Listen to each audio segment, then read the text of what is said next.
ভাজা পিঠে মুচমুচে, খেতে মুখরোচক। তেলে ভেজে তুলে নাও, জিভের স্বাদ মিটিয়ে পেট ভরে খাও। কবি কবি ভাব, ছন্দের অভাব বলে কি লেখালেখি করব না? আর এখন ভিডিও করছি, এখন তো অবশ্যই লিখতে হবে। তাহলে একটা সলিড রান্না করলাম আজ আমার চটজলদি রান্নাঘরে, একদম বিনা ঝঞ্ঝাটের রান্না, ভাজা পিঠে। প্রথমেই লাল আলু, সাদা আলু, মটরশুঁটি, মুসুরির ডাল দিয়ে সেদ্ধ করে নিয়েছিলাম। আর তার সাথে দিয়ে দিয়েছিলাম পরিমাণ মতো নুন, চিনি। না, পরিমাণের থেকে একটু বেশি দিতে হবে, কারণ এটার সাথে চাল গুঁড়িটা মাখা হবে। তাই ওপর থেকে দিয়ে দিলাম পরিমাণের থেকে একটু বেশি নুন, চিনি, ধনে গুঁড়ো, জিরে গুঁড়ো, হলুদ, লাল লঙ্কার গুঁড়ি সব দিয়ে সেদ্ধ করে নিলাম মুসুরির ডাল। তারপর চাল গুঁড়ি দিয়ে মেখে লেচি কেটে দু রকমের আকারের পিঠে করে নিলাম।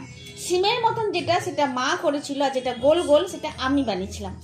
তারপর সর্ষের তেলে ফেলে পিঠেগুলো ভেজে নিলাম। এক বাটি হলো, তোমরা দেখতেই পাচ্ছ, একদম মুচমুচে এই পিঠেগুলো হয়েছে, আর খেতেও দুর্দান্ত।